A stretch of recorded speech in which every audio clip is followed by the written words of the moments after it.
Hello and welcome to the One About Podcast show where two friends get together to talk about a different topic each week. This week, we are watching the last of the Predator films, but not the last of the Alien and Predator films. So we got 2 more weeks of this, baby. This is the one about dude, I hate the Predator. Their naming conventions need help. To be I'm your host, fair, Dean. I also go by Endless Colon places around the internet. And I'm joined this week, as always, by John. John, Jesus Christ, how you doing this week, man? I'm actually doing fantastic since the week has just started. That probably has to do with the fact that my wife is off today, so that brings me joy. We had Korean barbecue for lunch, even though Alex was being a little shit. Word. But all in all, it's a great week. Getting started off well. Other than the fact that PlayStation technically received my console on Friday. I don't like the technically. But the update status for my repair case says that they didn't receive it. So how do you know they got it then? Because it says delivered, because the package that they has a tracking number with FedEx, and it said delivered Friday, September 17th at 9:30 a.m. So okay, so maybe they delivered it, but they haven't scanned it in to process it yet. Yeah, that's fine. I could totally be agreeable to that scenario. Other than the fact that on Monday, my phone was blowing up for my 2-factor verification for my PlayStation account. So it's either one of two things. Either someone is legitimately trying to hack into my PlayStation account, possibly, which I think is rather stupid. Because my account, to me. I mean, yeah, but my account is set up in a way that if you were to log into it, say on a PlayStation console, then the only way that you'd spend money is through my account, and you would have to put in the password to that account. But I guess if they got into it, they would know the password. Anyways, okay, so now we know that John's password and his authentication for pay is the same. Keep notes, folks. It's fine. Whatever. I don't give a shit. And then, but like, my thing was like, either someone's legitimately hacking into my PlayStation account, or they're actually turned on my PlayStation 5 and it's asking for verification to log into it since it's been off for so long, which I don't know if that's a thing. I don't know. Just seemed really weird. I feel like if that was a thing, they would have told you about it. Like, they wouldn't just randomly try and hack your shit. Like, they would just ask you,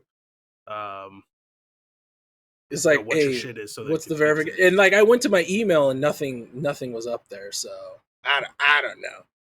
Whatever. I would also imagine that either they have like a debug mode that they can go into, or they're just not going to do that at all. Yeah, because I legitimately probably the latter too. I'm about to count. I'm about to count how many times I got pings on Monday within an hour for my verification. It was get out of TikTok. Verification code for Sony. Oh shit.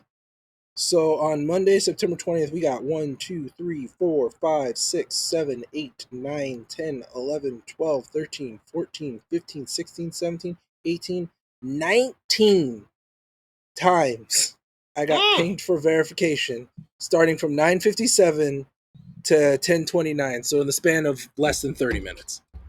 That's definitely somebody trying to hack into your account. Okay, that's totally fine. All right. Sure. So I'm not worried. They gave up after 19 times, so they're obviously a quitter.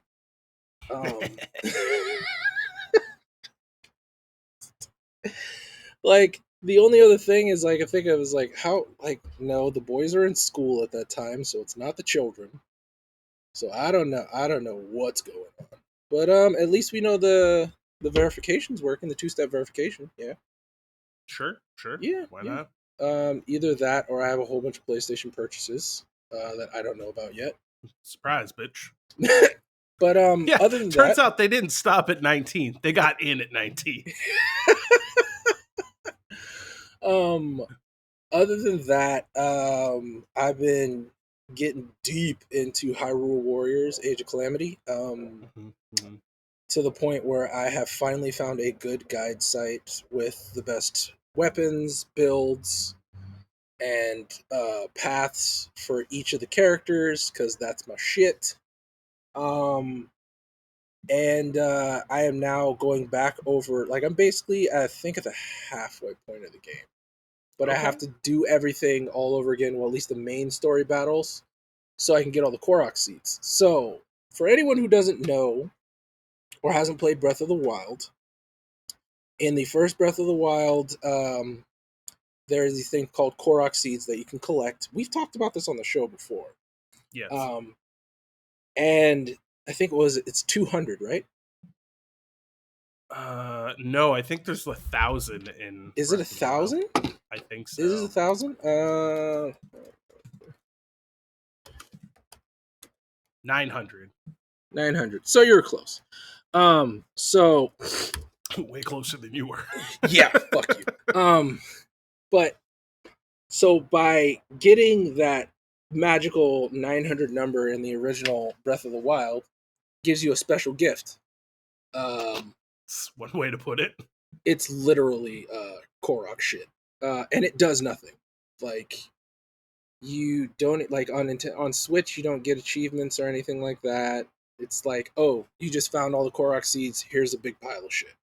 No. I mean, to be fair, all the Korok seeds are Korok shit. You just get a bigger piece of Korok shit. Exactly, I said. I mean, my statement was not wrong.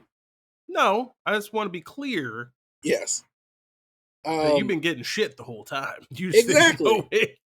So, first of all, anybody who, like, didn't know or look up what the actual reward is, after going through that slog, they get a pile of shit that literally does nothing for you. It's just like, great, you wasted your time, good for you.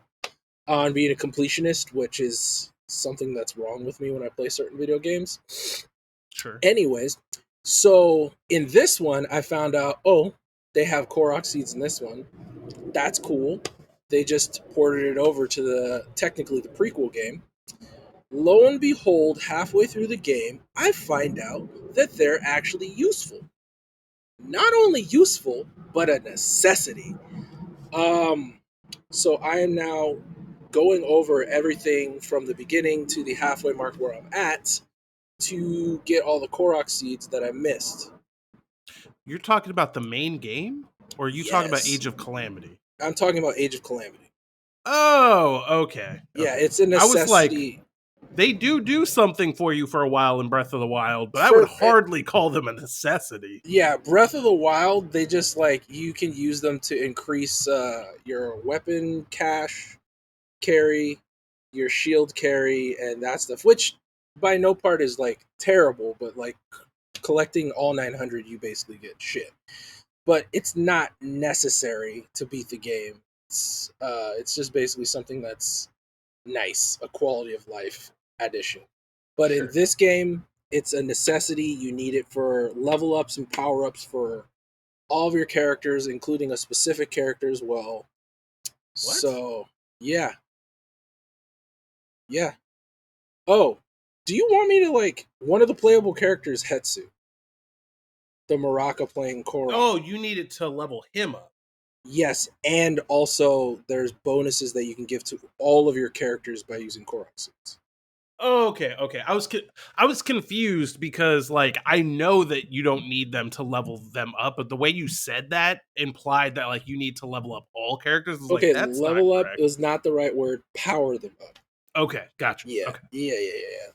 So, yeah, I'm basically doing that all over again right now. And I also found out that you have to replay through the whole mission from start to finish if you want to save that you actually got the Korok seed. Yeah.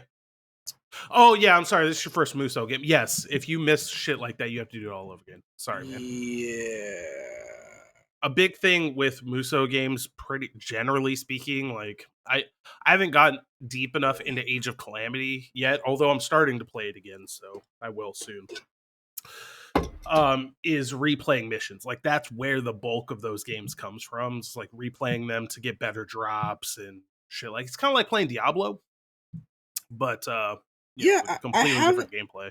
I haven't looked into it, but I noticed that with each one of the fighting stages, there's like a normal, easy, and I guess that I don't know if that increases drop rate. It increases. I know it probably increases the amount of rubies you get after finishing it. Mm-hmm. But I thought it was more of like a stroke your ego type of thing. It's like, oh man, I've already beat the shit out of this. Like I can replay it on like a different difficulty. Sure. I'm actually about to. Is there something like I'm honestly not sure. Typically that would be the case, but I don't know. Would it be under tips and tricks? No.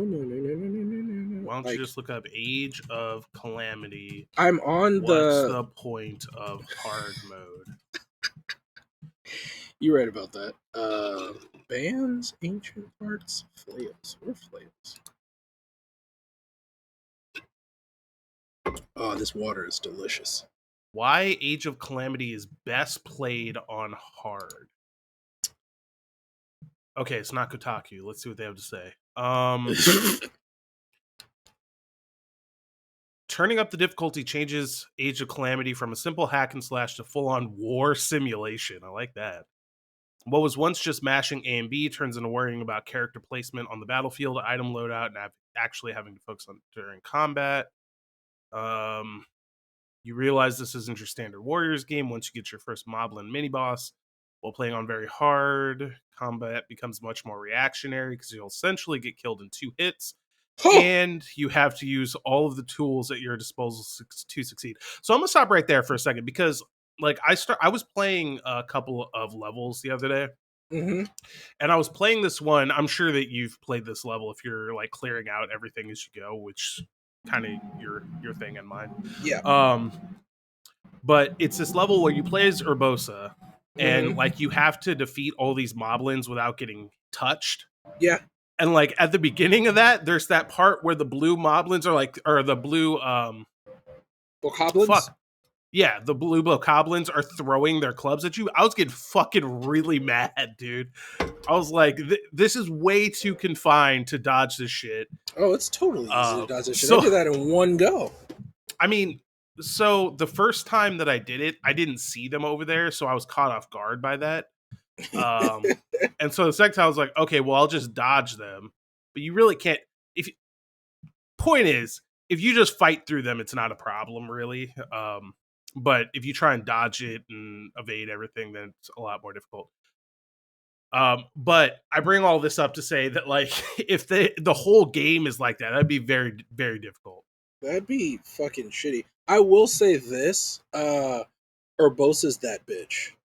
She's actually my favorite, in my opinion, most useful character thus far that I've got. I hate playing as Urbosa, but okay. She's fucking great, dude. Her electrical attack and her special attack, I clear out enemy bases easily.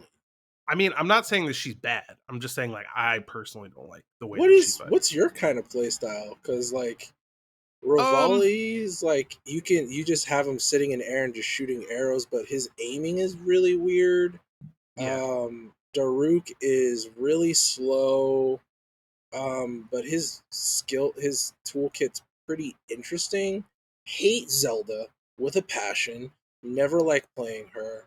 Impa is probably my second favorite, especially when you get all of her seals. She just demolishes fucking groups. Yeah. Link is definitely my third. He became second/first after he gets the Master Sword. You'll find out why. But yeah, that's a drastic improvement. Mifa is definitely my fourth favorite. I just like people who like have really cool looking combos and can dart around the field and take out like mass mobs. So to answer your question, the characters that I gravitate to are the ones that have the best mob clearing potential. So I like Link a lot. I like Daruk. To some extent, I like Rivali. Zelda is situationally useful. So I Fuck like her. her She's terrible. sometimes. She's god awful. Or you would think I would like Urbosa, but the reason I don't like Urbosa is really simple, and that's that you have to charge up that lightning. If that wasn't the case, then I would, or to be more specific, that you have to actually stand there and charge it up. Like if it was like your Muso gauge, where like you gain it over time just fighting, that would be fine. You do. So as you kill mobs, you gain it. But the thing is like, so if you incorporate her strong, like say you have one lightning bar, all you need is like one lightning bar. And if you attack mobs and then do a finisher with your strong attack, which is technically a lightning attack with her gauge is up, all you do is quickly tap the right trigger, and it refills that automatically. So you technically never lose a bar. Yeah. Don't. They didn't teach me all that. Oh, Okay, it does. so It says that's a it. game changer. Yeah, it says it, but it took me a minute Well, to figure that out because I was like, damn, this is kind of like slow because I have to charge this up. But it's like yeah. after her finisher, quickly tap ZR and it'll charge your bar. And it like literally just a second and it's boom. Okay, It's so full. either I passed that tutorial and have forgotten about it because it's been so long since I've seen it, Mm-hmm. or I haven't played the level that tutorial's in. I don't know. But that changes things a bit. I'll Yeah, try her again and see if that changes my opinion. yeah, and also like after you do like a weak point attack, it fills your gauge fully. After you do a special attack, it fills your gauge fully, so it's not a problem. Trust me. I still though, like if I had to pick one character, I would pick Link. Um, just because like I love the characters where you can just like run up to a group of enemies, plow through them, and keep going, and that's what Link is good at. Dude, So after this, I'm gonna see if I can show you like me fighting with Urbosa to show you what I'm talking about, and you'll be like, okay, that's that bitch. But I will say right now, Link is my best character because he has the Master Sword, sure. and it just makes it easier to where I don't have to do a specific combo with Urbosa to plow through mobs. Like I literally just can hack and slash with Link, and I'll plow through like whole entire mobs and stuff. I sent you the link to the guide. These guys make amazing guides. I've used them plenty of times, and they're very super thorough, ridiculously thorough. I love this website because like it looks like something out of the 90s. Mm-hmm. But like it is useful. It's just like they really need somebody to come in here and clean their shit up. Yeah. Also, I started. I got Kim into playing it with me because there's a 2-player mode, and she's all like, I don't know if I want to play it. No, it just looks like you'll yell at me if I don't do it. I was like, no, like literally, you just run around and kill shit. It's like, I guess so. And then like she sees her both, so I was like, ooh, I like her. I remember her from when you were playing the game. I was like, oh, you want to play as her? All right, put her on. Just going to town. I'm screaming at her. There's a moblin beating my ass. I need your help. I was like, I don't know where you are.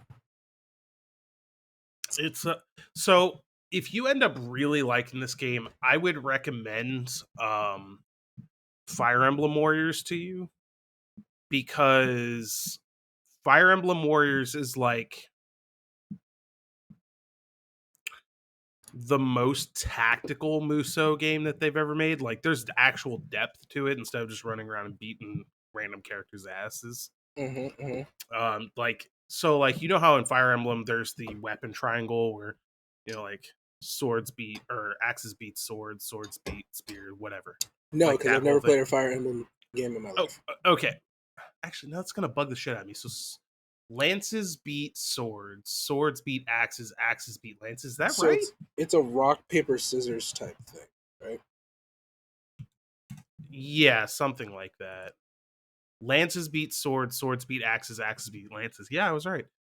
I don't know why that sounds wrong to me, but anyway, that weapon triangle is integrated into the game of Fire Mm-hmm. Emblem Warriors. So like you can't just you can just run around trying to beat shit's ass, but like you run into a gatekeeper who has an axe and you have a spear, you're gonna have a hard time. Mhm. And so like there's tactical switching of which character that you're using on the battlefield. You have to take strategic positions to make shit happen, which you do in Fire Emblem Warriors or Hyrule Warriors too, but like to a greater degree. It's just a really deep game for what it is. I think you might enjoy it if you really enjoy Hyrule Warriors, despite the fact that I know that Fire Emblem is not your Yeah. I mean, it's thing. Like, not. I don't even know if it's not my thing because I haven't played it again. Like, honestly, especially like after I I got saw on the, that face you gave me when I said Fire yeah, Emblem Warriors. because I've never played it, and like I don't even know if I'm thinking about the right game. But that's what I mean. Like, honestly, after starting the show with you, I've noticed, even though people call me a nerd or I'm a gamer or what, like, I haven't really played a lot of games. Like, most of my gaming knowledge and like library is fighting games, and it's Yeah, specific fighting games. It's not all fighting games. It's specific fighting games. sure. And I mean that's fine. I think that's true for most people. There aren't like as much as and as loud as gamers like myself can be on the internet and shit. There's not that many of us relative to the normal ass population. Like Yeah, we're an extreme minority. Like they love throwing around like, oh well, gaming is the most profitable industry on the planet. But yeah, but nobody cares. Like, like you could sell way more copies of a video game than tickets to a movie, and I promise you, more people will know about that movie than about the video. It's just not the same. I can't really explain that to you, but it's true. It's just yeah, the way it is. Um, that's also why I kind of get annoyed when people are like, "Well, there's tons of gamers than there used to be," and like, look at all the mobile gamers. I'm like, first of all, there's nobody on this earth that plays exclusively on their phone and calls himself a gamer. That human doesn't yeah, exist. yeah. Um, They know better. That's the thing. and like lumping them in with quote unquote gamers is just a logical fallacy. That's where this like, well, more than 50% of gamers are women. No, they're not. Like just because everybody plays shit on their phone when they're bored in the doctor's office or on the toilet or whatever does not mean that they're gamers, dude. And like Yeah, I'm not a gatekeeper, right? Like I'm not sitting here saying like there's something sacred about being a gamer. I'm just being honest. Like there's something different. Like you wouldn't call yourself a movie buff because you went and saw the Avengers. It's just different. yeah, and like a movie buff just because you've seen like all of the MCU films, like that kind of Right. shit. Like Right. I'm not gonna call someone a gamer. I was like, okay, what do you play? I was like, oh, Fortnite, Minecraft, Roblox, Mine clap that ass, am I right? right? Fuck that shit. And like and like sprinkle in like Street Fighter or some shit. I was like, no, you're not. Like, there's I mean, they could be. Like uh, I I feel would say like that's too strict. Like no, so I'm gonna gatekeep it a little bit. I'm saying the way that I feel about it is like you're a gamer when your gaming habit becomes a certain level of obsession. Like you don't have to play a lot of games, but if you play like a specific like genre like for a long time really well to where you know the ins and outs of shit like that, or you play like you've played like a whole bunch of MMORPGs. Like shit, if you've only played Warcraft, I'll call you a gamer. Depending on how many expansions that you've done and how hard you were into it, I'll call you a gamer. Like I'll gatekeep that a smidge. But I'm not gonna call someone a gamer just because they play Fortnite night and day and that's it. Like no, I don't. so let me challenge you on that for a second. What's the Okay, difference? If somebody's like hardcore playing Fortnite versus a hardcore WoW player, what's the difference? so in my opinion, and this is again my personal Yeah, opinion, sure. World of Warcraft is a type of game that requires a larger skill facet to play regularly. Like, you're not going to find someone who's played World of Warcraft, say, from like, fuck it, I'll take me for an example. Okay. From Burning Crusade to, I'll say, like, Burning Cataclysm. If you've played Warcraft consistently through that time span, you have done some shit, you have attained some knowledge, you have done some crazy ass raids. You're not going to casually play consistently in through those expansions or that long in this type of game. Now for Fortnite doesn't change that often. So if you've played Fortnite for the same amount of time that you've played WoW, you can be a casual Fortnite player. You can like dip in and out. Nothing's really going to change that much to where it's going to affect how much knowledge you've attained, like say within the first year. Like, yes, you'll get better, your reaction speeds will get better, but like with World of Warcraft, like if you play that game, like you have to get used to new shit, new builds, new items, new raids, new raid mechanics, like a whole bunch of different stuff in each expansion.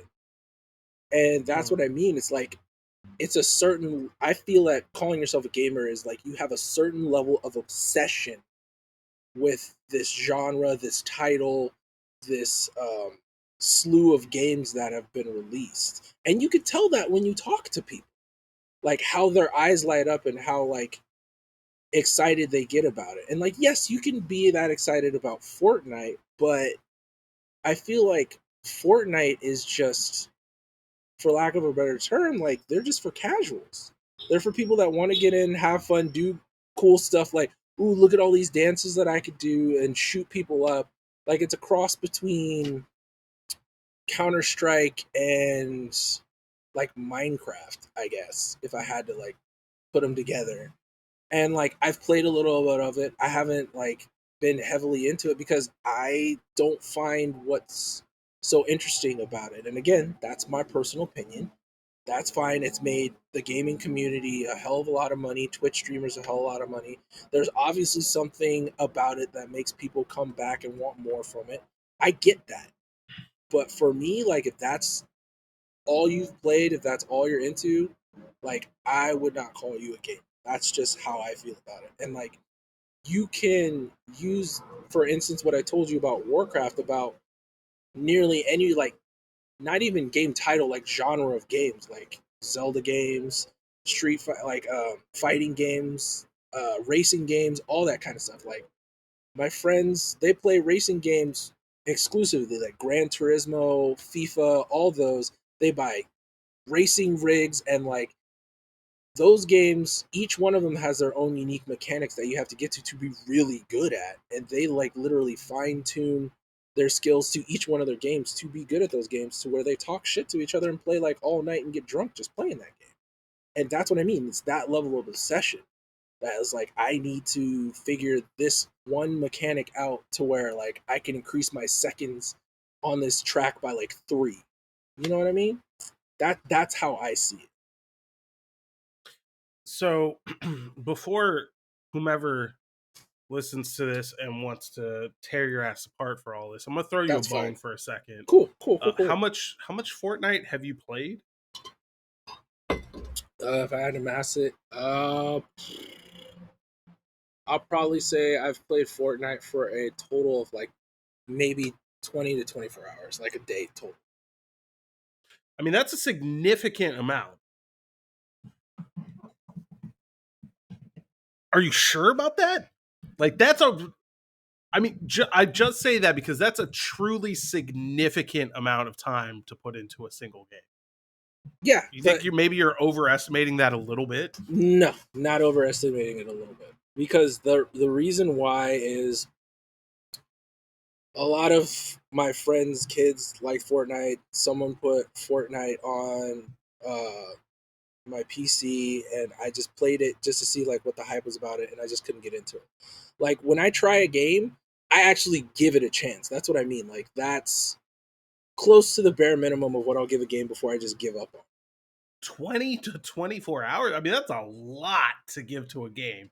I mean, not really when it's just like you just get in a lobby and you just start going to town and like all you do is like build shit, shoot people, and like that's not at like one point in time, it's like sporadically. It's like, I'll give it another chance, give it another chance, give it a chance. Like I'm talking about collectively over the years since it's been out. That's how much total time I've given Fortnite. And like Okay. honestly, to me, that's not a lot of time. I Like mean, in terms of like a multiplayer game and putting in the time to get good at it, yeah, no, it's not. But generally speaking, like that's enough time to beat a lot of first-person narrative games. yeah, but like Um, if you think about it, how many hours do we spend trying to beat Shin Akuma on Capcom versus SNK2?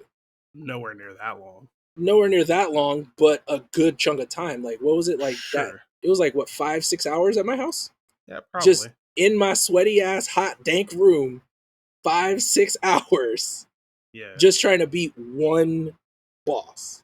That's what I mean. Like it's all perspective, and like for me, like yeah, I'm gonna call myself a gamer because I've done that shit with many games. Like Sure. that's not a lot of time. It's it's not. So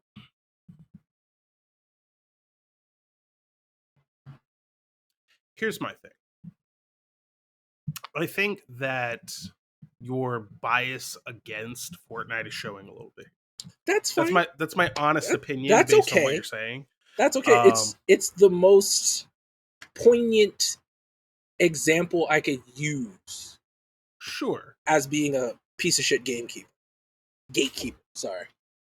Uh, and I mean, like you said, that's fine. If you hate Fortnite, that's fine. Like that doesn't really matter.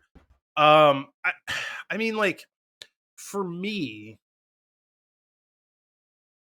I would say that you, at least at this point in your life, are probably somewhere around what I would consider to be the bare minimum to consider themselves like a gamer. And that's not a knock on you in any way. It's just like Don't have the time. it's right, and and neither do I really. Like I play a fucking lot for what time that I have, because that's what I do. Like that's my hobby. That's what I love to do. That and like watching movies. That's why like we were talking the other day, and you were asking me if I had seen whatever anime that you were bringing up at the time. And I was like, I haven't seen any of it because I don't have the time. And I mean, Yeah, like in fairness, I do kind of have the time, but I don't make the time for those you things. don't. And like the free time you get, you do focus on games. Like on the flip side, the free time I get, I focus on like making sure I'm caught up on the animes I want to watch, the shows that I want to Right. watch, especially like when the kids are sleeping and like I can finally watch shows that are like bloody and gory and they're not allowed to watch. Like, yeah, Yeah. Yeah, and like if I find myself sitting around and like the wife and kid are asleep, I'm sitting there and I'm like, well, I could watch one of the movies that I'm not allowed to watch when they're awake, or I could play a game now that I have some free time to do what I want. And like half the time that'll win, half the time the movie will win.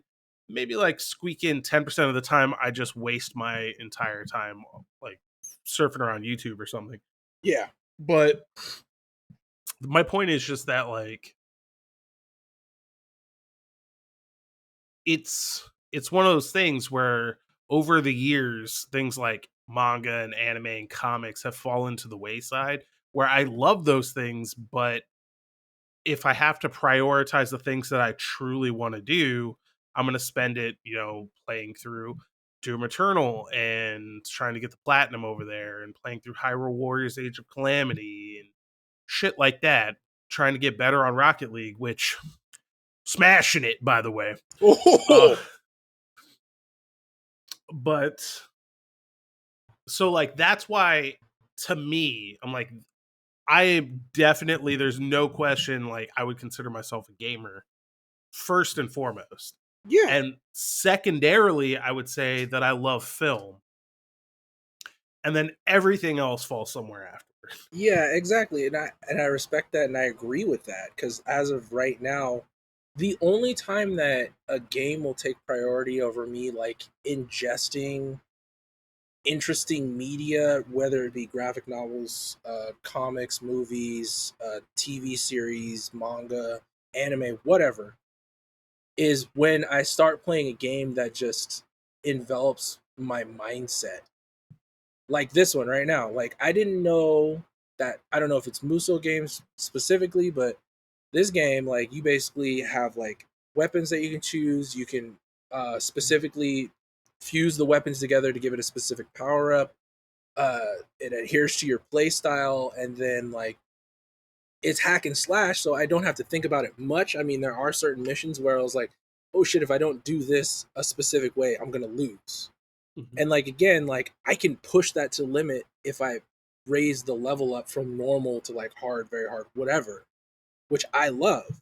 And like when I get like that, everything falls by the wayside. Like Right. when I was playing Demon Souls, all free time was for Demon Souls. I didn't watch Right. shit. It was all Demon Souls all the time. And that's what I love about video games, but I'm at a point in my life to where I have to be careful because I know that obsession can take over. Sure. So I already like made a promise to my wife and was like, I know like I do have an addictive personality and I need to watch that. So that's why like I'm very careful when I'm like, okay, I'm gonna play this game. Don't get too into it. And if you do get too into it, these are the only times that you can like just lose yourself into it. Like Sure. you can't just be like have the baby running around the house with her diaper on her head and her ass cheeks flopping in the wind while you're playing this game. That's not who you are anymore, John. You actually have to take responsibility for things. Um, so if you do get obsessed, like you're just gonna theory craft throughout the day, and when everybody goes to sleep, that's when it's go time. Sure. Yeah. So I have no idea how we got on this tangent and ended up where we are now. Mm-hmm, mm-hmm. So I think the only logical thing that we can do is talk about where you are in Rocket League, my boy. Oh my god. So after playing with you, what was it? It was Sunday, Saturday? Sunday, I I think. think it was Sunday. I felt really good about like positioning and stuff like that. So I'm gonna start back up playing competitive. Okay. So For the audience out there, let's see where John is sitting right for right now. now, I'm at gold 3, division 2. So he's Question mark? gold 3 div 1 in doubles and Got it. gold Yep. 1 div 2 in threes. Tell me about my tournament though. Plat 2 div 3 in turn. That's what's up. Yep. Yep. Yep. Yep. Yep. Bronze 1 in drop shot. I've never seen that before. Dude, drop shot, like just playing drop shot, you get the most lackluster teammates to where it's like, oh, it's drop shot. I did this by accident, and they just leave. So I'm like, all right, let me cool. look at my like what am I for the record, I've never actually ranked in drop shot. Let me see what it puts me at. Gold. Wait, where's drop shot? Silver 2. See, So I'm silver 2 div 2 and drop shot. but I've everything else, never ranked you're in fucking diamond. Speaking of which, did you get access to the All Star Cup through tournaments yet? I don't know. I Let's mean, find the out. last tournament I watched, you were in a platinum tournament and you got the finals. That was some bullshit, by the I way. tried to tell you. Like I started that tournament in diamond. I don't know when it was like, you know what? Now you're in a platinum tournament. I don't I'm trying to tell like you. that's Like, like what am I at right now? Diamond 1 div 4 in tournaments. And so yet you're it put almost me in a diamond too. platinum. Yeah, and then I still can't get over the fact like we were playing together all day. We were like, I had a higher tournament rank than you when I was playing with you. Then the next time a tournament pops up, rank disparity, and we can't play together. That kind of like made me really salty. That pissed me the fuck off. So what I will say about that is when I told you that you had a higher tournament MMR than I did, it's possible that Bacchus Mod was misreading it because that happened to me all night when I was playing. Like it never went up until the tournaments were over, and then it gave me all the MMR at once. You mean like old boy who got like 738 MMR that one game? Sort of, except it never like showed me going up. It just like just happened afterwards, and I can go back and see it now. So does that? Um, Do they and have yes, I do different? have access to the All Star Cup now. bitch. Do they have different tournament ranks based on like doubles and triples, or is it all blanketed through all tournaments that you play? I believe that you have one tournament rank, so no matter what mode you're playing the same rank. Okay, that's pretty cool. Kind of stupid, actually, when you I think mean, about it. I Because like I understand. if they're gonna rank out everything else, it doesn't make any sense that they're suddenly like, yeah, but Yeah, if you're playing a tournament, we don't care. yeah. I mean, you would think like for twos, it would take your two competitive rank. Whatever. That's fine. But yeah, as I stated before, like I'm probably gonna start sprinkling in Rocket League a little bit more frequently. Good. Especially since I can't play on my PS5, so I'll probably play when the babies sleep after I'm done with my work in the day. Yo, did you see that clip I posted on Twitter? By the way, I did not. it's in the Discord in the Rocket League channel. Which one is it? The The first one. end? Yeah, yeah. See this bullshit. Mm-hmm. Yep. Tell me what you think after you watch it. Okay, that was hot shit. All right. Okay. Can't even talk shit on it. Like I'm not even gonna play like it wasn't. Yo, like that shot was so nice. Even Jordan was like, "Okay, I like that." Yeah, exactly. Like I was when, like, I you can't know when even like fake like I'm gonna talk shit on it. when Jordan stops talking shit, you know, like When he you did good. when he stops gatekeeping. Oh I my mean, fucking like god. Jordan plays so little now that like I'm gonna pass him in a second. Oh, yeah, definitely. And like that's the thing. Like that's what I mean. Like if you stop playing like certain games, like you lose that skill set and like you basically have to gain it back up. Honestly, I would play a lot more, especially with Isaac, if he had like a better attitude when he gets like flustered. Like Mm, like I'll say this, I actually had a better twos tournament run with him again in platinum rank than I did with you. We got all the way to the finals, sure. and then he noticed he was in the finals, and we won the first game because the dude's partner disconnected for the first game. The second game he came back and they started tearing our asses up, and then the last one, um, it set in like, oh shit, this is the last game. This is going to determine we won the finals. This is a platinum tourney, and like you could tell in his gameplay, like it wasn't as clean as it was because basically when I play with Isaac, I'm super defensive because he's more of a striker to where he's going to go for the goal. He's going to try and get the ball where he wants to get it, and he doesn't rotate as well as others that I play with. So it's like, okay, I'll just have his back and I'll set him up when I can and make sure that we're covered in case something goes awry. But yeah, like honestly, he played super great until that final match of the finals, and I was like, I even told him before he ate dinner, I was like, I know you got a little flustered. It's fine. It's like you just gotta calm down. It's like just play it like any other game. Yeah. But he's back. He actually ranked in twos. He's platinum, What's and his I think it's DJ underscore Isaac. That's on PlayStation? Yep.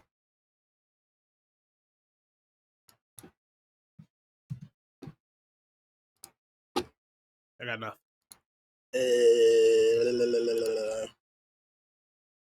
It's either this or Okay. Try it. this. One of those two. This makes for great audio, by the way, as I sit here and try and find his. uh, could it? Is it DJ underscore Isaac 11? Yes. Okay, so here he is. Um, so just out of curiosity, so he's plat 1, div Mm-hmm. 3 in twos. Okay, I see you. Mm-hmm. Mm-hmm. I see you. And what are you? Let's. John is gold 3, div 1 and 2. Yep. Yeah, so he passed you up nice and good. I mean, when you don't play, that's fine. It happens. I'm not talking shit. I'm just making an observation. That's straight up the truth, and that's fine. It's like it doesn't hurt me at all. I'm actually very proud of him because most of the time he didn't even think about like ranking up competitively or anything until he saw me with my platinum decal, and he's like, "Wait, you're platinum?" I was like, "Yeah." It's like, "When did you get platinum? I thought you were only gold." I was like, "I got platinum like in a day of just continuous playing." He's like, "Oh, really?" And then like every time he got platinum, he came downstairs, told me and Kim, was like, "Hey, I got platinum." And then he got platinum last night in tournament rank. I was like, "Good job, man. Keep it up. That's all you got to Plat do." 1, div 1. Mm-hmm. All right. Well, speaking of keeping it up, we've kept Wow. up this facade for long enough. Facade? We got to talk about this movie. I'm so excited. You don't even know. Yes, sir. Oof. Can't wait. Can't wait. Mm-hmm. And yes, to your earlier question, I did not watch this movie. This is my first time ever watching this movie. I remember bits and pieces of it, but I never watched the full movie.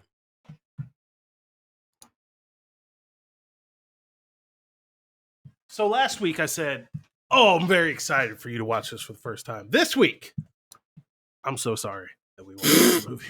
Really? So sorry. Really? This is easily the worst Predator movie so far.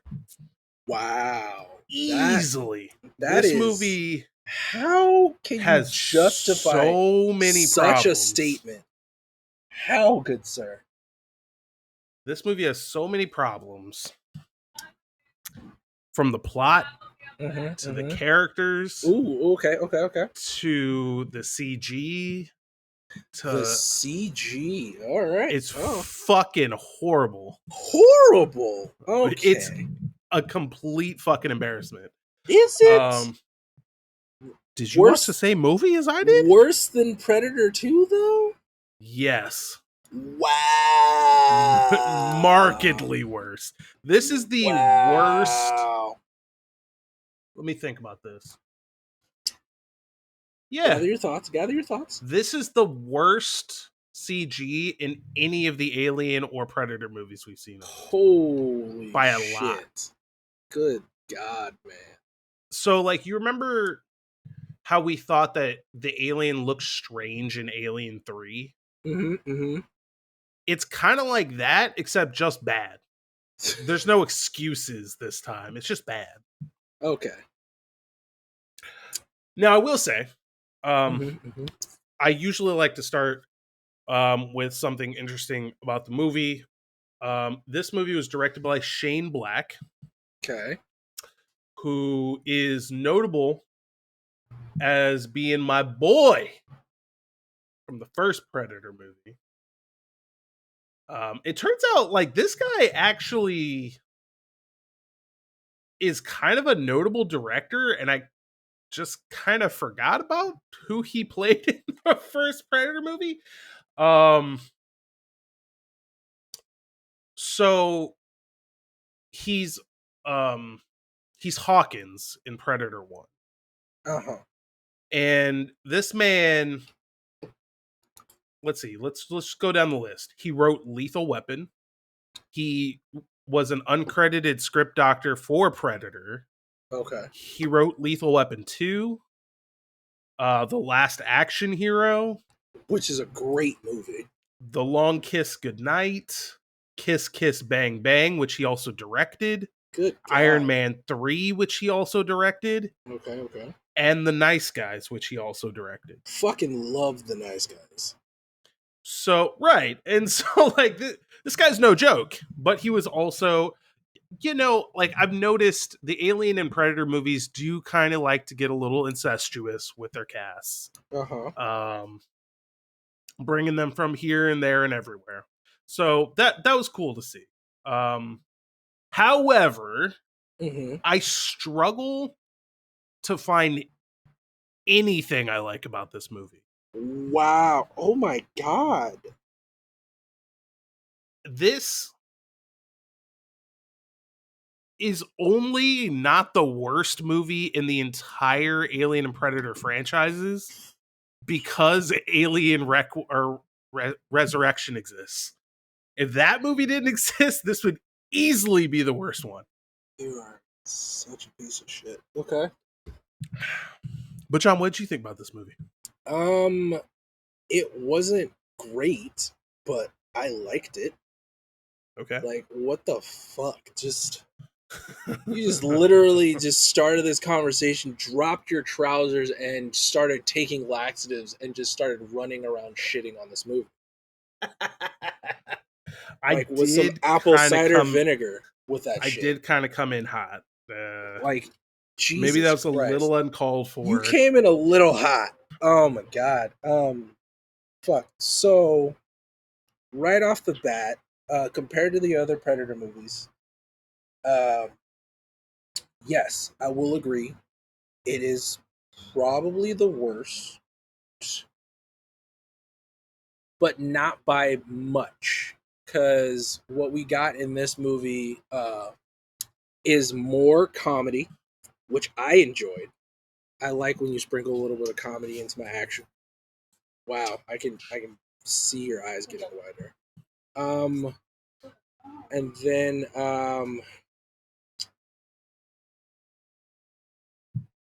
the fact like we actually get like a legitimate government facility slash group against it and like show like what little that they can do about it. Like we got more action, more comedy. Other than Arnold Schwarzenegger, this was my favorite main character in a Predator series, like main and protagonist. And the group that the Predator is going against, like the main group, fucking love them. Like their dynamic was great. Except for honestly, I felt like Olivia Munn in her role kind of rubbed me the wrong way. So I'm going to throw this comment out, and I'm going to give you as much time as you want to agree or disagree with this comment and prove me wrong. Okay. If you remove Olivia Munn from this movie, nothing changes. I agree with that statement. It doesn't change. Like, if you remove her and add exposition from any other character that would have her level of knowledge, nothing would change. Does any exposition that she added matter at all? Like, my point is like, okay, you're not wrong, but like, could we just remove her exposition and nothing of value is lost? I would argue yes. Like, I don't think that her character does or says anything that matters in any way. Yeah, she's just giving you the science side of it, but it's more that she's correcting the layman's thinking of the group that she's around because she's technically the smartest person there. But yes, it doesn't really add anything of value as a viewer or to the movie's plot whatsoever. Let me see.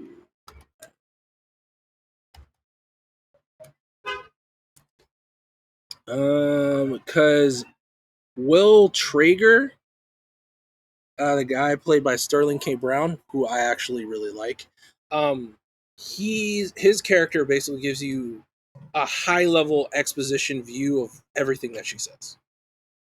So basically gives you all that information, but at a higher level, as including the motivations of the predator as a species. Which, yes. By the way, he has no business knowing. Yeah, honestly, in fact, the way he presents it is like he's totally guessing, but then we just take it as gospel. Fucking spitballing. And then we just take it as gospel. Yeah, and I'm like, that's fine, whatever. No, it's not. That's a huge fucking problem. It's but okay. totally fine. Whatever. It's He's part of a government not. facility who doesn't know how to quit smoking, so he keeps chewing Nicorette like it's fucking M&Ms and shit throughout the whole movie.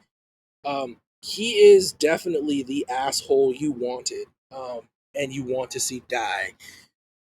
So he played his role very well. But again, like, that's fine. I can take that as is. But like, again, to your statement, like, Olivia Munn's character didn't really add any like comedic value, didn't really add any like plot value, plot driven value whatsoever. Like, again, you could remove her and it's fine. Like, her only reason there was to give that group of ragtag lunatic soldiers, which again, my favorite fucking group in a Predator movie.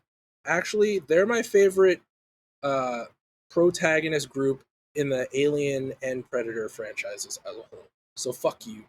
I'll die on that hill. And sorry, run that by me one more again.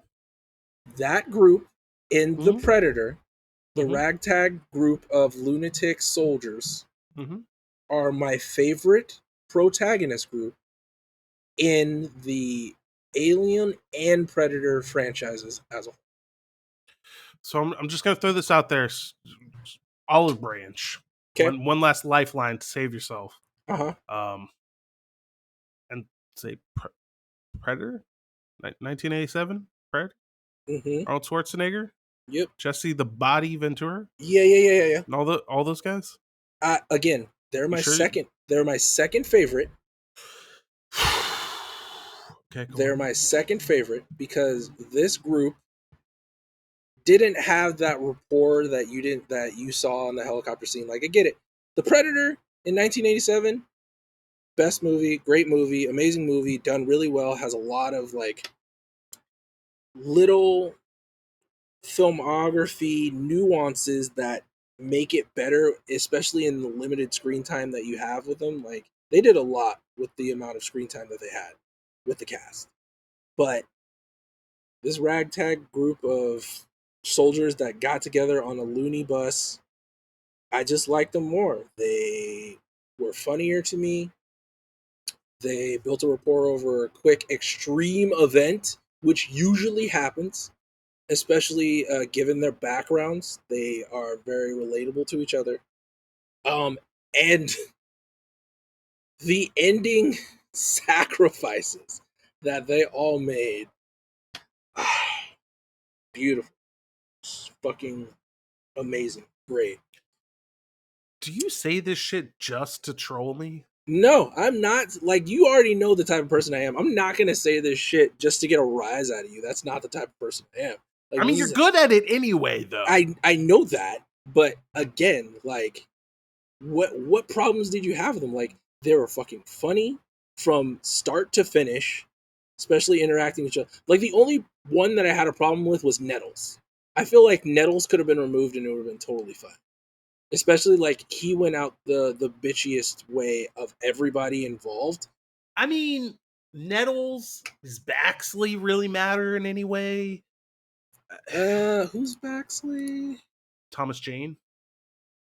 Still not. Yes, dude.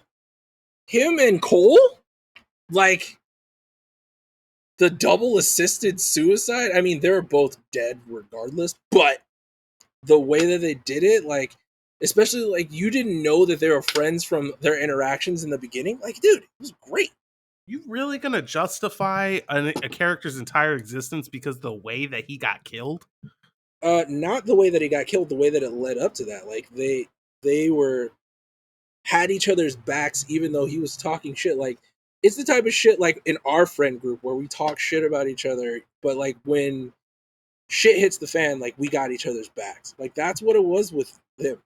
Like, it was great. I really liked it. Like, Nettles, I feel you could have, like, Olivia Munn and Nettles, you could have removed from that group. Perfect protagonist group. Period. Fight me on it. Change my mind. I've learned better than to try and change your mind over the years, but you're hella wrong about that.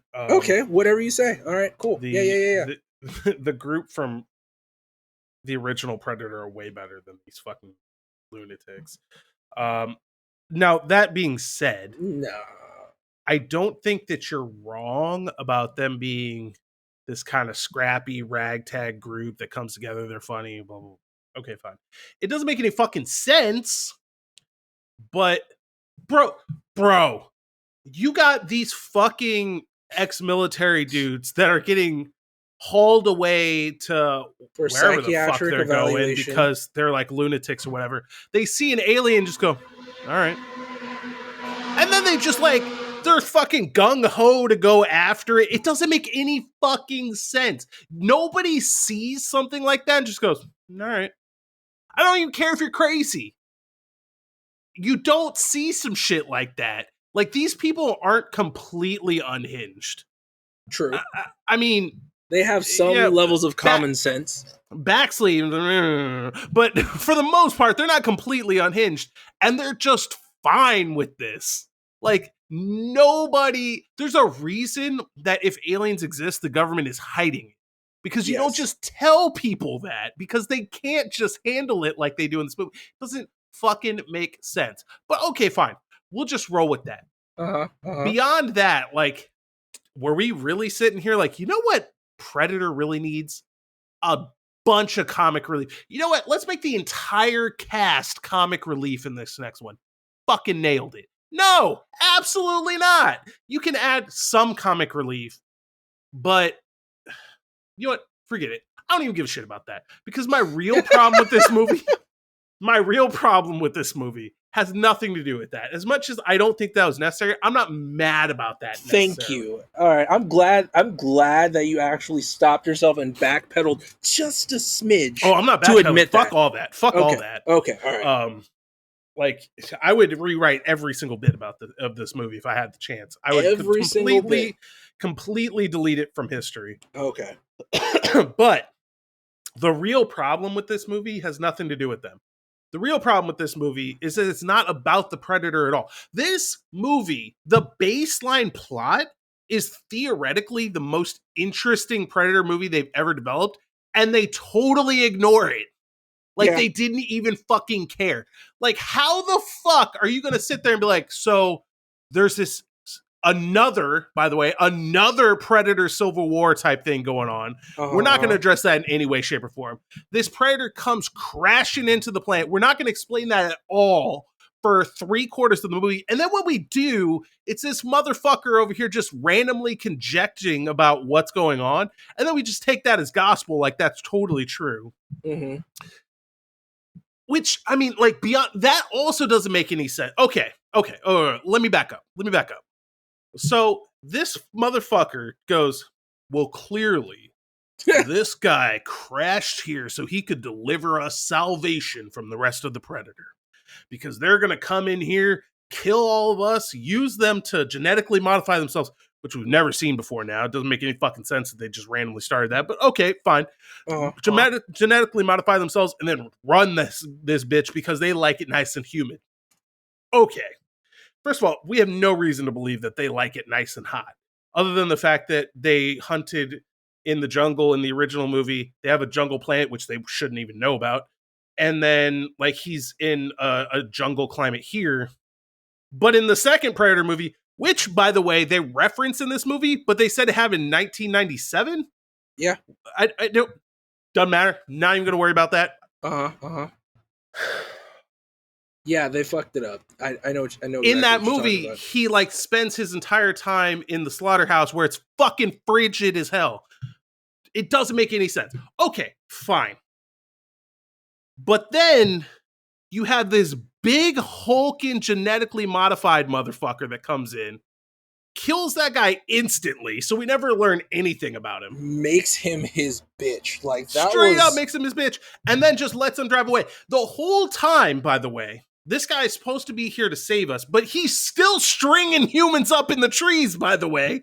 The first thing that he does when he crash lands on Earth is kill somebody, but he's supposed to come here to save us? That doesn't make any fucking sense. Okay, fine. Sure, why not?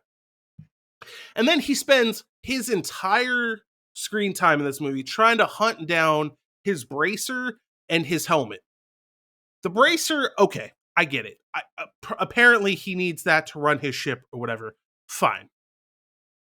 The helmet, though? Like, he's weirdly obsessed with the helmet, and he finds one that works. It doesn't make any sense. He has two in front of him that work. Honestly. Right. Why is he so obsessed with his own helmet? Why has it got to be that one? Because that helmet, I believe, has all the information about the genetically engineering of the Predator. When he makes contact with the helmet, the boy is looking in the helmet, and he sees recorded images of them genetically modifying predators. But who cares? We don't need to know that. They might need. Well, if we're supposed to believe the plot that the guy surmises, he would need that information to give to humans, but so what? they know what exactly they're up against and what's going on. Does it? But this is a serious question. Does it actually matter? Because at the end of the movie, we find out he sent us this fucking Iron Man suit that literally like takes over your human form, turns you into a robotic fucking Iron Man predator that auto detects and kills other predators. Like, do we really need to know anything? He delivered us total salvation. Who cares? I mean, and by the way, what you're saying is conjecture. Yes, I understand where you're coming from, yes. but you're just like what's literally his fuck in this movie. Just literally guessing. Ass. Exactly. It's not out of your ass. Like, it's not that far of a leap to guess that. But again, when you're up against whatever enemy, the more information you have, the better. Like, if they know that they're genetically engineering predators and like the samples that Olivia Munn took when the predator woke up and just murdered the whole science lab, they could use that information to break down whatever genetic bonds that the predator is using. Like, what I'm saying is, like, that information isn't invaluable. You know what I mean? Like, they could use that information. Invaluable is the exact word you're looking for. You know what I mean? I get your point. Yeah. Assuming that you're right, I don't think that you're wrong. I just think that it doesn't make any sense. Like, why? Correct. Why would you store that on the helmet? Clearly, there's tons of data on the thing in his bracer, which makes sense. Okay, fine. And like, you know what? I was gonna say like maybe you need the helmet to interact with it to get all the data, but clearly you don't because we see in the movie that he does it without it. It would make more sense to have it on the ship or on the thing in the bracer, but like it just doesn't. That's the thing. Didn't the boy like mess with the bracer and the helmet were with the boy? Maybe they both needed to be together, or maybe the bracer activated and he was able to view it through the helmet. Maybe the helmet has nothing to do with it. Only he was able to view the files through the helmet. Okay. So here's my other thing. We see in this movie, like, he's able to figure out where this shit is because he uses the helmet that he finds to tap directly into that helmet. You really mean to tell me a alien species this advanced that can tap into that helmet can't just rip that shit off of it like a hard drive? That doesn't make any sense. Come on. Come on, John. Come on. You know that's a fucking big problem. It's a very fair point. Like, no matter what the significance of this helmet is, they ruined it in this movie. It doesn't make any sense. But that's the thing. Like, again, like, if it's such, like, really sensitive information, and if you can tap into... Because the guy on the hunter on the spaceship tapped into the signals that his helmet was giving off and shit like that, and that's how he was able to track him down. So, just like here and now, if you want to protect your information... especially in like espionage spy movies like Snowden, you get what's called an air-gapped computer. A computer that has never touched the internet once in its lifetime ever since it's been manufactured. That way there's no way of malware, keyloggers, or whatever to get on the computer so anybody could hack and see what you're doing or remotely access it and delete pertinent information. So maybe the bracer was a closed gap loop system and the helmet was able to tap into it because he was next to it. I don't know. That's, John, again, conjecture. John. What? I want you to think about what you just said and tell me what the glaring problem with that theory is. That if it was a closed gapped bracer system, that the helmet wouldn't be able to activate it and he wouldn't be able to access it from wherever he was. True. Maybe Correct. is the helmet and the bracer combo is the whole closed gap system. But I don't know. But that Whatever. doesn't work either because he can tap into the helmet. True. If the helmet can tap into the bracer and he can tap into the helmet, he can tap into the bracer. Yeah. Like Trying to help the predator out. there's no way that you can make this work because it doesn't. It's just stupid. It doesn't. It's Right. just a glaring plot hole. It's stupid. Yes. And they never explain why it's significant, so we'll never know. It's just a dumb plot device. Exactly. Like The even the only thing like that's crazy is like the boy is the only person that saw it, but they still got to that conclusion without even seeing that information. Right. And that brings me to basically what I was saying, where like this movie is not about the predator. It's not about coming to save humanity from this predator invasion. It's about this little kid who gets his hands on a predator device because his dad sent it to his P.O. box and then the mail carrier forwarded it to his home address somehow. Which doesn't make sense. That's not how P.O. boxes No, it also doesn't make any sense. Like, there's so many problems with this movie. It's all fucked. The plot is terrible. It's all bad. But more importantly, like, this movie isn't about the predator. It's about this kid. Mhm. And to some degree about his dad.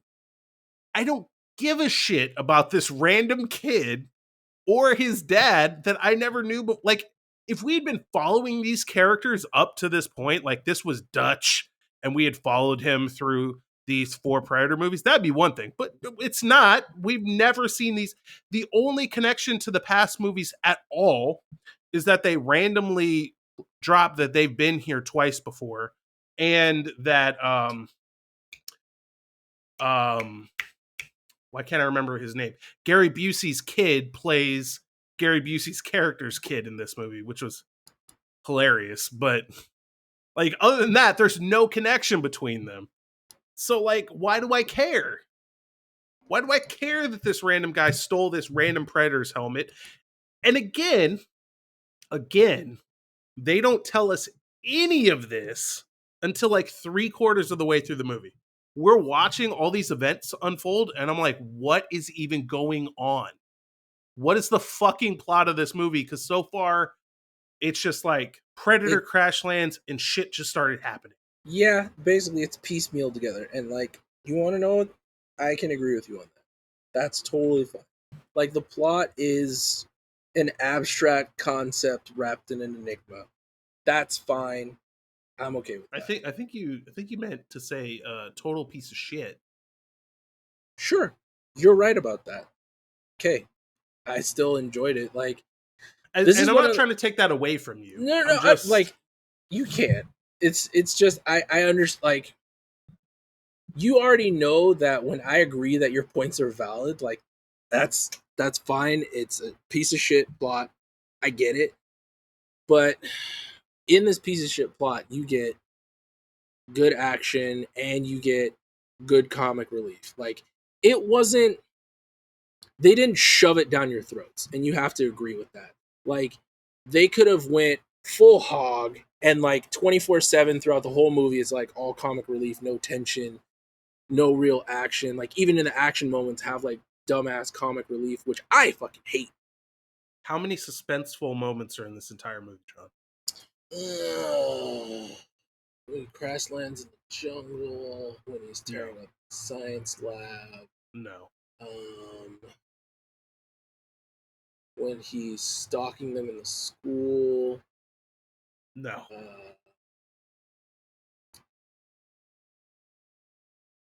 You know when what? The Fine, big predator is hunting them down after he gives them a head start, which I think was hilarious. Absolutely not. So, what about 4? No, absolutely fucking not. You're so there's nothing suspenseful about him crashing in the jungle. We don't even know what's going on at that point. What are you fucking talking about? The specifically in the laboratory scene where he's like walking up to Olivia Munn's character is kind of suspenseful, except that we know that he's not going to kill her at that point because we've seen the first 3 movies, so that's not really all that suspenseful. The one in the school, maybe. Maybe. Like, I'll give you a hard maybe on that. And then the fucking big firefight shit, that's not suspense. No, absolutely not. So Dude, you have don't like know who's gonna get picked off. nobody cares. That's not suspense. It's just an action sequence. You have maybe 1.5 in this entire. This movie's like 2 fucking hours long. You got like maybe 1.5 scenes of suspense. Okay. All right. And to your other point, like it's like this far away from being end to end comedy. Like this, no, it's not. It no, really it's fucking not. Dude, this ragtag group of fucking traveling comedians have so much screen time that like it's literally a hair away from being a fucking comedy movie. Not even. You are grasping at straws, kind sir. The only thing that I would say, the only reason that it's not at least partially a comedy movie is because it's so graphically violent, which is also out of place. Like Predator's always been violent, but this is, there's a visceralness to the violence in this movie. I mean, it's great. I like it. I like it a lot. And that's fine. Because, like, if you think about it, it's like, oh yeah, like, the original Predators up until this point, they are technically visceral. Like, I mean, they're skinning people alive, ripping their head. Sure. Like, that's because back in those days, they couldn't, there was a lot of work and effort to make a movie like this totally, like, visceral and gory and stuff like that. And some, like, if they went too full into it, it would look really cheesy. So they did it with like cutaways and stuff like that. But you knew what he was doing. Again, skinning people alive, ripping out. No, man. Dude, like, they had a scene where they were like, he was like ripped out the spine and cleaned the skull. Like they showed him cleaning out the skull, like he was like gutting a fish. Like, I mean, like it's not that out of it's what I'm saying is it's not that out of place for a Predator movie to be this visceral. It's just they had the technology to actually show it. And like, no offense, we know that their weapons can do that much. Even in the first Predator movie in 1987, it showed him blowing a fucking hole and cauterizing all of Jesse the Body Ventura's internal organs. Like, no, yeah, I mean, it's like, not a surprise. That's what I was gonna say. Like, there's that scene. There's a scene where Dylan gets his arm cut off. There's the scene where what's his face? I think it's Hawkins actually is completely skinned alive, and you see him hanging from the trees. Mm-hmm. Like that kind of shit isn't unusual for Predator, but the way they go about, I don't know how to explain it. There's just something different in this movie. The feel of it is different. You know what? I can tell you what it is. In the first 3 Predator movies, the Predator is like out there stalking them, hunting them. In this movie, it's more like fucking Michael Myers just coming in and fucking them up like a freight train. Like there's literally a scene where he walks up to a dude, ejects his arm claws like he's fucking Wolverine, just goes, it's like, what the fuck is this, dude? He takes his claws and literally just cuts the face off a fucking guy. Like he's just swatting a fly. But yeah, again, like, it's different. Like it's in different. The first 3 movies, it's like a hunter. It's literally like they described the Predator, a hunter hunting game. Yes. This movie is like somebody fucking going out and just murdering dudes in the street. Yeah, that's the difference. The whole point of that is you're right. And that's because of the shitty plot that we both agree on, is both the Predators' motivations isn't just to hunt for sport to find their trophies. Their motivations are to get this seemingly valuable information at all costs. And that's it. They're not here to like, oh, we need more trophies. I see this really like interesting game I want to hunt. No, it's none of that. It's a literal task set in front of them.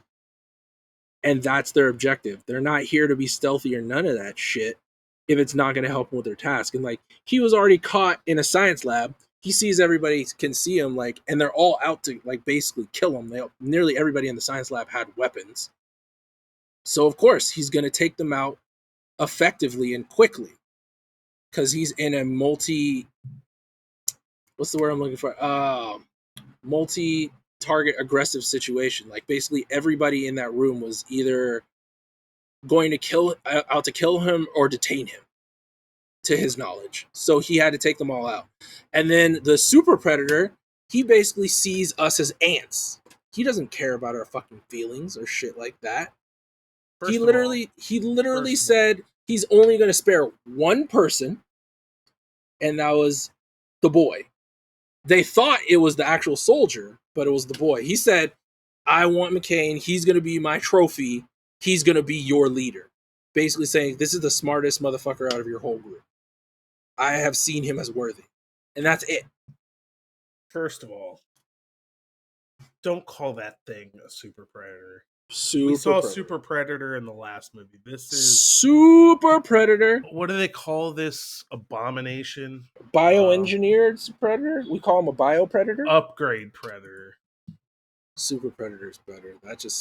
Super Predator is better, and the Super Predators are better. This is not that. No, what are you talking about? This thing is complete trash. What? Complete trash? It grows its armor out of its skin.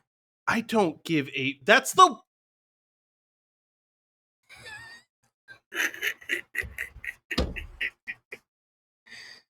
Everything about that thing is bad. It's really good. The fact that it's a full foot taller than regular predators. Stupid. And the best part is Nebraska's like fucking 10-foot tall monster, 11 feet. I did the construction. Because he can eyeball taller. It's so good. Oh, yeah. You done? Yeah. So, I don't even know where to go with this. This is such a piece of shit. Like, really? The upgrade predator is a terrible idea. I mean, it's not far-fetched. I mean, it's kind of a logical... It's kind of a logical explanation on why they're so specific on getting the spinal cords from their prey. Except that you're retconning in something that doesn't make any sense. This is the fourth movie in the franchise, and the first time that we've seen any kind of a meaningful upgrade like that. And this thing is fucking roided out on upgrades. Yeah. So now you mean to tell me that they've been pulling out the spines for all this time? Which, by the way, we see a couple of times, like the trophy cases or whatever, and they don't keep the spines, just the skulls. Because it's a trophy. They retconned in the spine thing to make this bullshit make sense. That's because the skull is the trophy and the spine comes with the skull. They take the spines and use them for genetic research. Totally plausible. Sure. Where are the spines? For genetic research. Where are they? Where's he keeping them? Up his ass? With their Because he keeps the skull. He keeps the skull attached to his hip. The fuck did the spines go? Because he didn't keep them, John. We saw the movie. He does not keep the spines, dude. It just doesn't. No. Maybe no. he grinds up the spines and stop it. Stop it. Have you them know in vials? It's fucking stupid. Stop it. I mean, I will say it's a plausible scientific leap of why you would use spinal fluid. I mean, if we're going to go with this fucking idiotic plot, then yes, it's a semi-logical leap. But given what we know about the Predator and the films up to this point, it doesn't make any fucking sense. The dumbest retcon imaginable. If they had said like, oh, well, they take the reason that he has that thing where he like cracks open the skull like it's an aluminum can isn't just to take out the brains, but to keep some of the brain matter and what. Okay, fine. Sure. I'll roll with that. But the spinal fluid, like where the fuck? No, dude, no. It's just bad. It's all stupid. Dude, spinal fluid is where you collect a lot of genetic and neurological information. I'm not saying that the spinal fluid part is the problem. The problem is that none of this is backed up by the movies that we already have. They're just retconning in nonsense. Yes, I will again agree with you. They are retconning in nonsense, but it's fine. It's fine. It's not fine. That's the problem. It's not like even if I was willing to sit here and be like, well, this movie is at least still fun to watch, which I don't think it is. I was really? I was like confused and mad for 90% of this movie. It's probably because you were so hung up on like their shit plot. That's fine. That's okay. Yes, I get that. Because the plot is front and center. This is like trying to watch what is it? Halloween 4 when they try to explain why Michael Myers is the way that he is, and like he's so obsessed for that. So he's so obsessed on killing his sister or any blood relatives. Right. Like nobody fucking asked that. Now he has a fucking thorn tattoo on his wrist. Where the fuck did that come from? Nobody talked about that before. That's not a thing. You can't just retcon in random bullshit and expect people to be okay with it. There's a reason that nobody fucking likes this movie. Is this the worst rated movie? It better be. Rotten Tomatoes. Better be. It fucking better be, dude. Like, so I'm looking at it right now, 33%. That's not even what I don't even give a shit what this garbage got. What I want to know, the critics and the audience agreed. Hard set 33. No, Predator 2 got a little bit worse rating. I'm actually okay with that. It's close enough that they're both trash, and they are both trash. That's fine, but again, like, Predator 2 is worse than this movie. Predator 2 is worse than this movie. No. Because at least Predator 2 did something interesting that made sense. They didn't try and retcon in nonsense. They didn't leave plot threads dangling the whole movie and then explain them with total conjecture. Like, everything in Predator 2 works. It's just not a good movie. Okay. Nothing in this movie works. What? And it's a bad movie. What? Like, I'm willing to concede that you had a good time watching this movie, and I'm happy for you. But this movie's bad. This movie's just straight up bad. Dude, you got to see not one, but two badass predators tearing through enemies. Well, I saw one. And then I saw an abomination, a sin against God. Dude, the way that... And then, okay, all right. I can't even say it. I'm going to call it a super predator. I don't give a shit. Stop it. It's an upgrade predator. Okay, we'll call it a U-pred. We'll call it a U-pred. That's way better. Why are you trying to give this garbage a cool name? Cool name. Fucking stupid. The way that U-pred just totally ass-fucked the other predator. Dude, I didn't think the other predator would have got rolled so hard. He literally that's also a problem, dude. Smashed his face into where his blood came out of his mouth and just ripped his head and skull out of his body like it was tissue paper and just tossed aside. It was like, I was like, oh shit. It's like, he ain't playing. Then he lets the humans leave, which I don't understand. But then once they have a Mexican standoff at the end of the movie, like, yeah, what the fuck? He's like literally like he's talking to someone.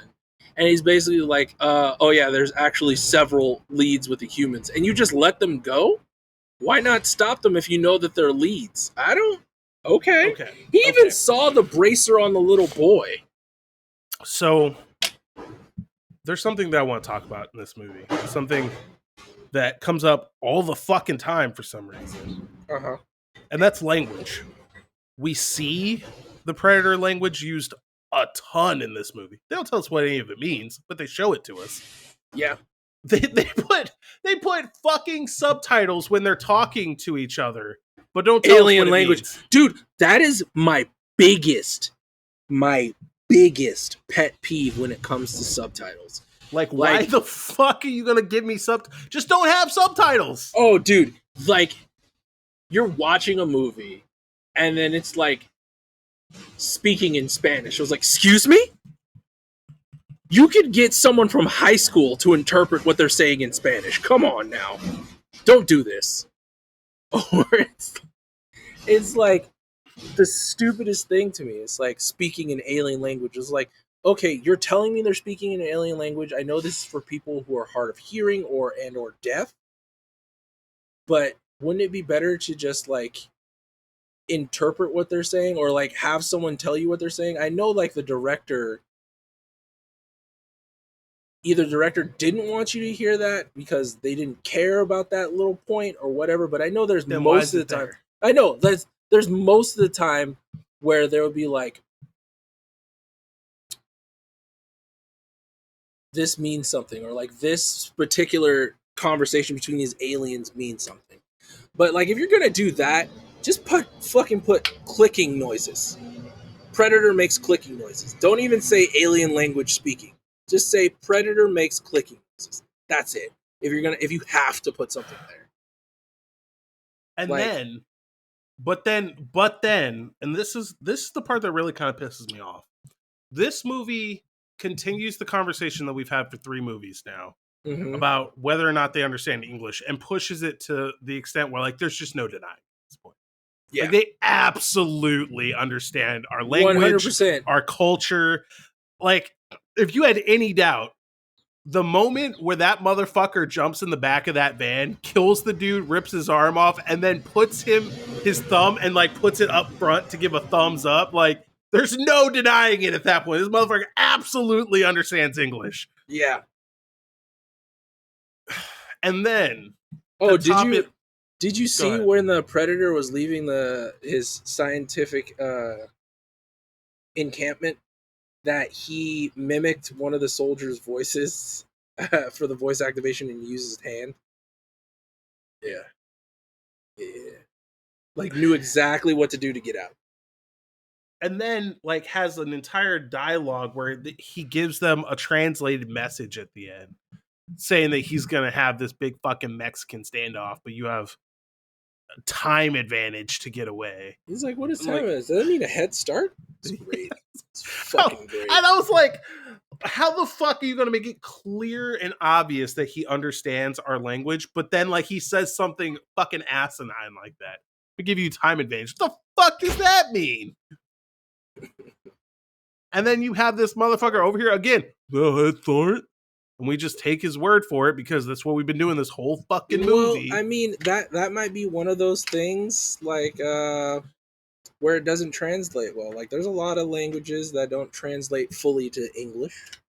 I understand that, but he's using a machine that perfectly translates predator-ese into English. And you mean to tell me that it's not sophisticated enough to translate this one phrase into something that makes sense? I mean, It's a stretch. it is a stretch. It's not that far of a stretch. Like I've actually used like translator software. No, I've no, actually no, no, dabbled no, with no. it. I don't think you're picking up what I'm putting down. Okay. The fact that there's something that didn't one-to-one translate into English is fine. The fact that everything around that one phrase is perfect is the problem. Okay. Typically, when you see translation issues like that, the whole thing is a little bit messy. Like, it's like, like they'll be missing verbs or nouns or whatever because they don't really use them that way. And like, that's fine, but it's not. It's 100% perfect, crystal clear English until that phrase, which doesn't make any sense. You're Which right. means that it was specific. They chose it I'm just gonna because they wanted to land one more joke. one Well, you more know what? joke. The joke is this whole fucking production. Oh, That's the perfect. joke. That's not. That's the real joke here. This You don't need to movie say that. is a fucking disgrace. No, I mean it's not a huge disgrace. I'm so pissed off about this movie that I'm confident that at least one of the 2 AVP movies has got to be better than this. Oh, that's no. I know for a I'm fact that one of them is about definitely not. I am one. I know for a fact that one of them. So you're betting on one movie. Probably the first one. I have real doubts If that the it's second one if is better it's than this. if it's what I think it is, let me see. AVP. No, the first one is not. Nope. I already know it's not. I just looked at the cast. It's not. I mean, I wouldn't be surprised if both of them are worse, but I feel like it can't possibly get any worse than this. Like, this is so unbelievably bad. Also, is Rotten Tomatoes down?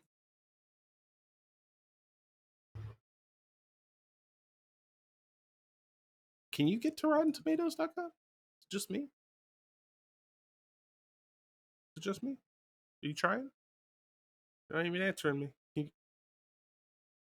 Hello? Yeah, okay. So I just watched where he said the message. All of that is like rudimentary, very rudimentary speak. Like All right. I Let's could take a look at it. totally understand them. Link it to me. Link it to me. I'm willing to concede if I'm wrong about this, but link it to me so I can see. I don't know if I can link to where I'm watching it, like in a specific location. Like I can give you the time. I'm like watching the movie on Amazon, so. Oh, well, I Yeah. can do that. All right, what's the timestamp? Timestamp is, I'm gonna say, let me see. It's like it ended at 1:19, so at one, I'm gonna say one. Yeah, 1:19:10. I have to do it on my phone. 1:19:10, 1:19:20. 1:19:20. 119. That's where it starts. But wait, all of it, 10 minutes? no. Wait, what time is it? An hour and 19 minutes and 20 seconds. That's the timestamp. Thank you. 119. But all of it is like legit rudimentary speak, like something that you would totally guess when you're translating an alien language. Yes, perfectly maybe, but it's rudimentary speak. Someone like you would think like a really fucking racist view of how Cherokee or Navajo would talk. All right, And then hold on. Okay. I'm watching this. I'm watching. Okay. Uh-huh. Like his sentences don't span more than I guess, like I'm pretty sure 5 words. Each sentence is like 4 words or 4 words, maybe 5 words. Okay, all right, fine. I will concede that. That's not quite as egregious as I made it out to be. Yeah. I concede. It's still dumb. I get it, but still, like it's not as bad as you thought. Like I was like thinking about it, I was like, no, dude, like it wasn't that bad. And like again, when you are translating, I actually relearned this word because the boys are learning them now. Idioms from different cultures, they don't translate well, especially English ones. Like, and like the concept of what a head start is, like how to say that from an alien to like humans, like time advantage would be the logical way to say that shit. I don't know if I necessarily agree with that, but Dude, yeah, I'm willing to roll with it. okay. My point is just that like it's clearly in there to make another joke. That's really the point. I agree with you, having rewatched that's not nearly as bad and egregious as I remembered it being, but nevertheless, the point still stands that's absolutely in there like that to make another joke. To make another, I mean, they're just trying to understand each other, man. Come on. But we got to talk about how everybody in the group dies. Do we? Who cares? Yeah, we do. I don't care about a single one of these characters. So we already talked about Coley and what's his name? We talked about Cole and Baxley. They did assisted suicide because Baxley was impaled on a tree branch after jumping on an inflamed Upred and trying to stab him to death, which nobody thought that would work, including him. And then Cole, after seeing his heroic act to make sure that he didn't die, throws his life away. And they look at each other and they're like, come on, man, this is no way to die. Like, I got you, you got me. And while they're dying and bleeding out, perfect aim and shoot each other and kill each other with pistols from, I'm gonna guess, like at least 30 feet apart. Probably more. That one, a little far fetched, but I liked how they were going with the sentimentality of their friendship. Um, and then Nettles, probably the dumbest way to die, especially when he saw Nebraska evade a very, like, it was super avoidable. Like, I guess the force field was coming around the ship, and I guess that force field has like a layer that a human can fit under. And Nebraska jumped over it to step on it, and what's his name? Quinn McKenna, the father, the sniper, he ducked under it, which risky maneuver. Um, and Nettles, having more time than both of them to react, instead of doing either, decides to shoot at it and doesn't do anything, gets his legs cut off and thrown off the whole thing. Like, his death was not heroic, sentimental, like, it was totally avoidable up until that point. Um, that's why I hate Nettles. Like, he could have totally been out of the group and it would have been fine. Like, he was not needed. Um, and then Nebraska, my boy, uh, he's seeing that the starship is going to leave orbit. He's not. Quinn's not going to be able to get his son back from the UPRED. And he looks at the burning engine that they shot up a little bit. He's like, "Hey, I got an idea." Gives him a smile, thumbs up, jumps head first into the engine while shooting his assault rifle into it, and blows it up with his body. Now that is a heroic sacrifice, my friend. I mean, he tried to kill himself by shooting himself in the head and failed. He actually did that twice by shooting the predator dog in the head and didn't kill it as well. Yeah, yeah. Please don't bring up the fucking predator dog, dude. The predator dog is great. Did they name it? Did they name the predator dog? I hope not. We're gonna call it. We're gonna call the predator dog P Diddy. All right, cool. P Diddy was nice. The fact that P Diddy had to get shot in the head and basically lobotomized to where it was docile was pretty cool. Totally didn't make sense. Why, man? Thought a grenade was a fetch toy, and of course, plot armor like brings the dog in the specific point where Olivia Munn is about to get shot in the face, and it's a grenade. I didn't even know she threw a grenade as a fetch toy. Who throws a grenade as a fetch toy? That's just not smart. Who writes a predator dog into the plot just so they can make it fucking stupid and into a normal ass dog? Like, why? Yeah. You're right about that. But P Diddy he's fun. He was helpful. First of all, yeah, you could have brought the fucking hellhounds back from Predators. Those things are fucking dope, as we established last week. Uh-huh. Instead, you introduced a new canine species and then lobotomized one of them into a normal ass human fucking dog. Mm-hmm. Why? What? Sounds like good writing to me. Oh, I forgot one. Lynch, aka what did he say? He also played a fucking bastard that no one liked, and that would be Theon Greyjoy. He was trying to snipe and got his arm blown off by the UPRED and fucked up.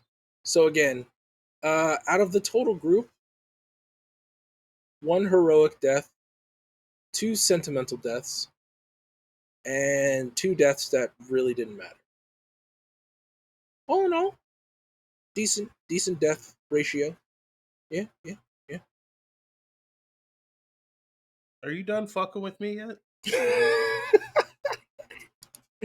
I mean, it was cool. I liked the fact that Quinn killed Sapir. Is he supposed to be Israeli? They picked the most pale skinned guy to play an Israeli. Was he supposed to be like a Mossad agent turned American I don't know. Anyways, I like how Quinn murdered him with a trank gun. He even said, he was like, what are you going to do, murder with a trank gun? Yeah. Right in the eyeball. Yeah. John, can you rank this movie? We really need to get the fuck out of here before I lose it. Can I rank this movie? Let's see.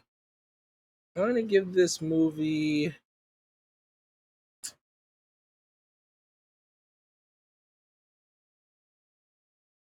14 out of 20 time advantage.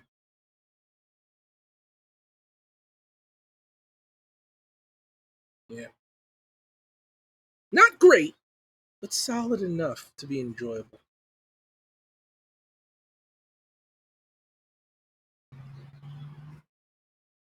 What? 1 out of 10. Jesus! Really? I mean, it had good It action. would have been a 0 if we hadn't watched Alien Resurrection. I mean, it had action, it had comedy. You got Halloween bullies getting their up and comings. I mean, drastically Oh yeah, you're right. over They made the little exaggerated kid up and accidentally comings. murder somebody in this movie. 0 out of 10. Oh, dude, and they show it blowing a hole through that dude's chest before it blows up the house. Great. Yeah, you're right. 0 out of 10. 0 out of 10? There's nothing of value in this entire movie. Nothing of value. Not a single fucking thing. I swear to God, if they make a sequel to this movie, I'm going to fucking lose it. You know what? I'm actually just blow it up and start over again. Because the Predator franchise is done. About the sequel to the movie, I'm going to change my rating from to 16 out of 20. That's You're my on new thin suit. ice, buddy. 16 out of 20. That's my new suit, Bubba.